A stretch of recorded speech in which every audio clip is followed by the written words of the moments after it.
Tilagarh eco পার্কে এখানে এসে তো শুধু প্রাকৃতিক দৃশ্যের দিকে ফিরে আসি। এখন আমি আপনাদেরকে দেখাবো মেকাও এখানে দেখতে পারবেন আপনারা।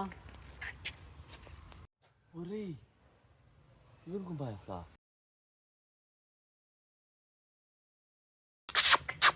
এই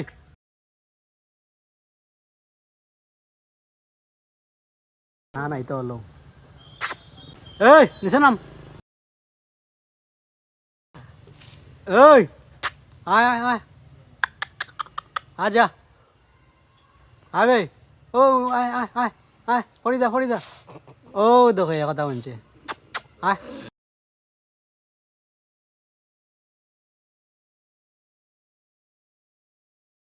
কোনটা কইতা নি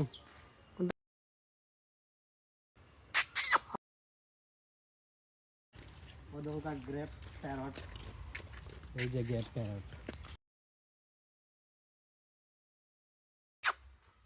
ওটা ক্যান্সেল আছে বন্ধ করেছে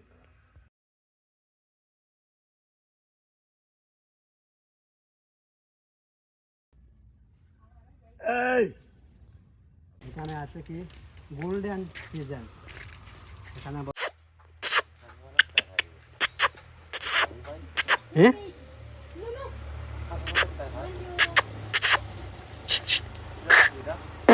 সিলভার ফেজেন্ট আছে।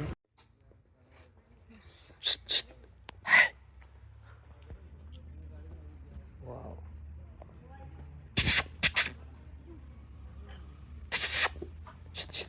তাহলে আগের যখন ফাঁকি রাখে তোমরা নাই ও নাইস।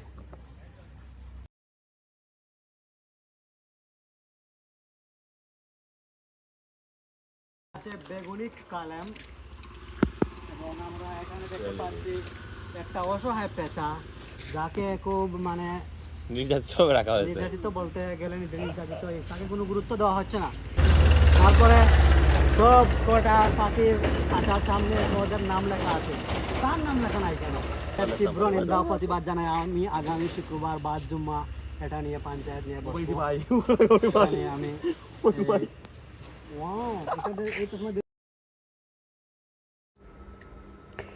এখন আমি চলে যাচ্ছি হরিণের দিকে। এখন আপনাদেরকে আমি খুবই সুন্দর সুন্দর মায়াবী কিছু হরিণ আপনাদেরকে দেখাবো, আপনাদের ভালো লাগবে। চলে আসুন হরিণের স্পটে।